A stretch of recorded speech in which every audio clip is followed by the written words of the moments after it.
Welcome back to Parenting Pulse, where we unpack the science, stories, and strategies that make parenting both universal and deeply personal. Today, we're diving into the worst parenting mistakes from around the world. No judgment, just facts to help us all do.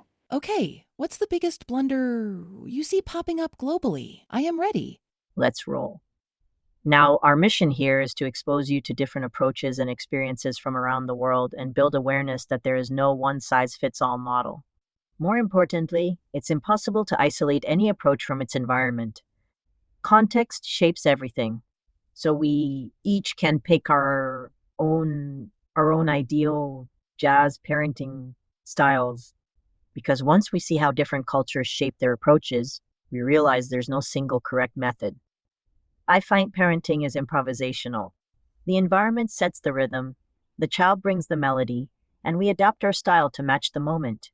With that in mind, let's start. Totally. And culturally, it really depends. A 2025 cross-cultural review found that in a lot of collectivist societies, like parts of sub-Saharan Africa or Southeast Asia, those more authoritarian styles, the strict rules and high expectations can actually boost academic success. But when it clashes with individualistic Western norms for immigrant families in Australia or the North America, it causes a culturative conflict.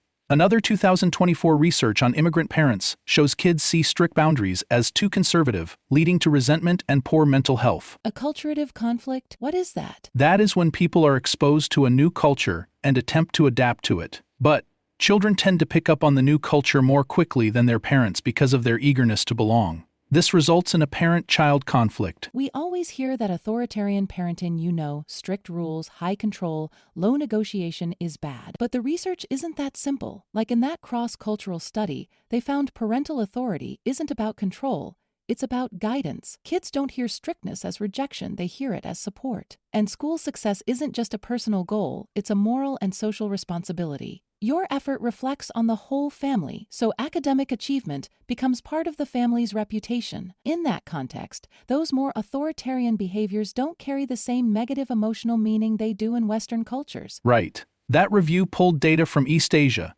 Sub-Saharan Africa, and Middle Eastern cultures, and the pattern was surprisingly consistent. When strictness aligns with cultural norms like respect for elders, duty to family, and academic pressure, kids interpret it as care, not hostility. Exactly. In China, for example, several studies, including a 2024 meta-analysis, show that authoritarian parenting predicts higher grades, especially in math. And in Ghana and Nigeria, strict parental monitoring is linked to better school attendance and lower behavioral issues. But here's where it gets messy. A 2026 systematic review of Baumrinn's framework found that this isn't universal. In Latin American collectivist cultures, authoritarian parenting often predicts lower emotional well-being, even when academics stay strong. So the academic boost doesn't always come with healthy coping skills. And then you have the Hong Kong hybrid model. A 2025 study on cultural hybridity found that parents often blend authoritarian expectations with warmth, and that combo produces some of the best outcomes. It's not pure strictness, it's strictness wrapped in involvement. But contrast that with U.S. data. In American samples, even among collectivist immigrant families, authoritarian parenting is usually linked to higher anxiety, lower self-esteem,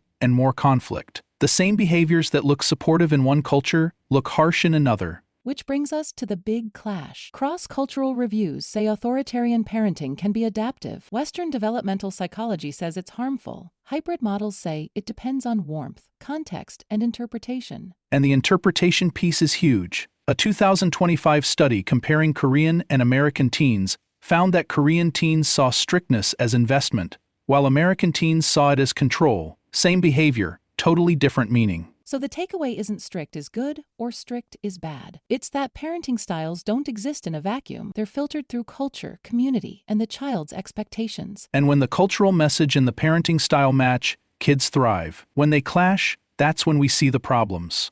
Yes, totally. You're spot on. That's the part people underestimate all the time. I've noticed it in my own experience, too. The environment ends up shaping how a parenting style lands. The same approach can feel supportive in one setting and suffocating in another. Culture, community norms, even what kids see their friends experiencing, all of that changes how a style is received, accepted, or pushed back against. The more we dig into this, the more it feels like parenting style is almost a diluted pitfall. It shifts so much from one corner of the world to another. What looks strict in Seoul looks supportive in Nairobi. What looks gentle in Sweden looks uninvolved in parts of the Middle East. So if style is that fluid, what are the mistakes that show up everywhere? Because those are the ones parents actually need to watch for, right? Exactly. And the first one is a big one, inconsistency. This one surprised me. There was a 9-country study that found inconsistent rules predicted more behavior issues than strictness or leniency. Kids can adapt to almost any style, but not unpredictability. Great point.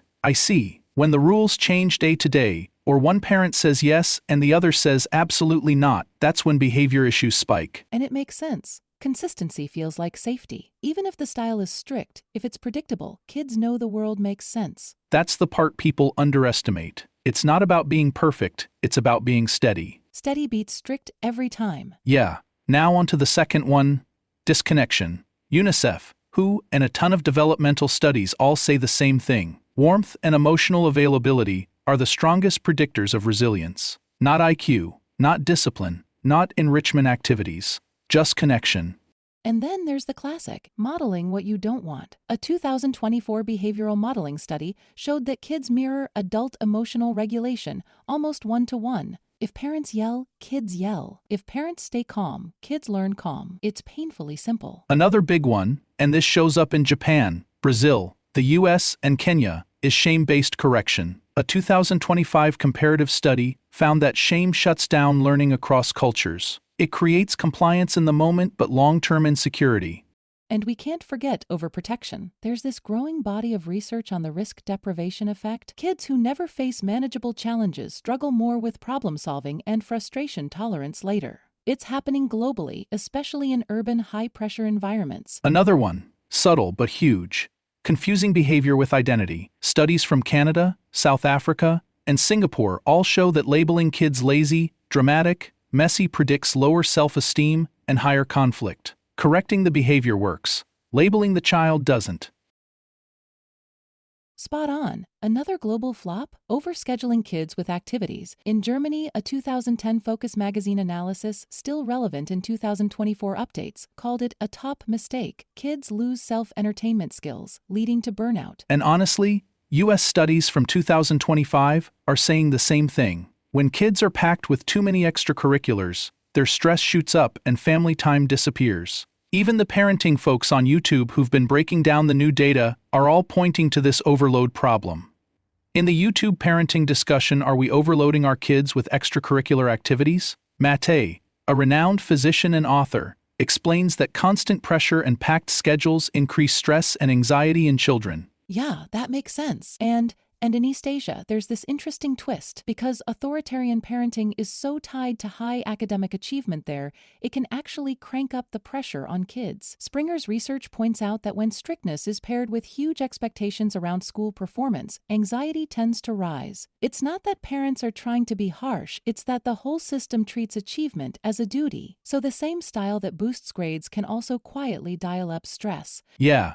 And don't get me started on excessive praise or overprotection. German research warns overpraise reduces kids' effort. They fear criticism more. And we're seeing this in the US too. Helicopter parenting, those really intensive styles, ends up lowering kids' resilience. The 2024 CDC data even shows a gap. Teens don't feel as supported as their parents think they are. And globally, a 2021 study found that when parents teach kids the world is a dangerous place, it actually backfires. It raises fear and makes adjustment harder across a bunch of different cultures. Exactly. Now, in some regions in the world, they find Western practices weird, like cry-it-out sleep training or waiting a long time before responding to a crying baby, have actually been shown in Dr. Boschworth's 2017 anthropological reviews to strain attachment. They're pretty common in the US, but you almost never see them in collectivist cultures, like many parts of Asia and Africa, where constant holding is what builds a baby's sense of security. And in China, bidirectional media violence exposure ramps up kids' aggression, leading to cyberbullying. Meaning,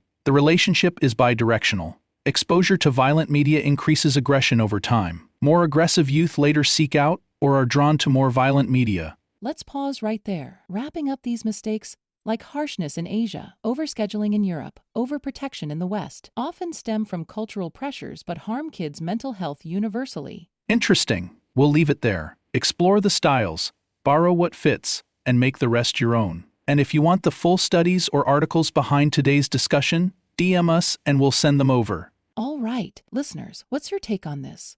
Drop us a line. We will pull together a list and share in an upcoming episode.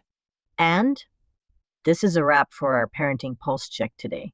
Here's to parenting with love, balance, and humanity, because the best parents aren't flawless, they're real. Thanks for joining us. If you'd like to dive deeper into the ideas from this show, head over to our Instagram channel. We've put together carousels, reels, and highlights that bring these concepts to life visually, perfect for quick inspiration and practical takeaways. Come connect with us there and keep the conversation going. Till next time, happy parenting.